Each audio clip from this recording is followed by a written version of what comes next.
আপনাদের সন্তানরা ঘন্টার পর ঘন্টা বাইরে আড্ডা দেয়, আপনারা কি বাল হালান? সন্তানের খবর লন না কেন? কি কারণে? আপনাদের আগে বিচার করা উচিত। কোন থানায় যদি কেউ মারা যায়, কেউ যদি গিয়া বলে যে আমার পোলা পাই না, মাইয়া পাই না, তা আগে ওরা বাইরে এবেন দুইটা থানার পুলিশ বাইরা, যে তোমার পোলা বাইরে 2 ঘন্টা 3 ঘন্টা তোমরা আমাকে জানাইছো, আর তোমার ছেলে মেয়ে কাজ ছাড়া কেন বাইরে যাবে? স্কুলে যাইবো, পড়ালেখা করব, খেলার মাঠে থাকবো, বাসায় থাকবো, এত আড্ডা কেন? এত বন্ধু বান্ধব কেন?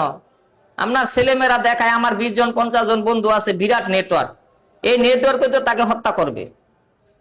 একলা আইসি একলা যাবো দুনিয়া থেকে। এই বাঙালি জাত খারাপ জাত, তোদের আগে পিটানো দরকার।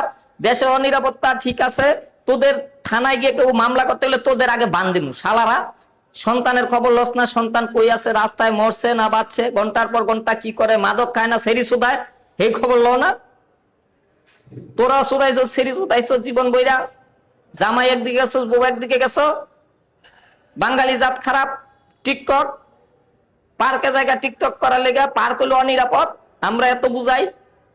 পার্কে নিয়ে মানুষ মাইরা ফেলায়, পার্কের আনসার বিজিবিরা কথা বলতে পারে না, কারণ এই সন্ত্রাসীদের উপরে কে কথা বলবো? খুন খারাপি। এই যে আপনার বড় বড় বালুর মাঠ, যেখানে বালু বইরা রাইখা দিছে, ঘরবাড়ি হয় না, নীরব জায়গা, সনবন হয়ে গেছে, এই সব জায়গায় কেন যাও তোমরা? ব্রিজের উপরে বাংলা লাইতে কি লেগে যাও? ব্রিজের উপরে রূপ লাগছে, সুদাইতে যাও। বর্তমানে ঘর থেকে বেরোইলেই অনিরাপদ।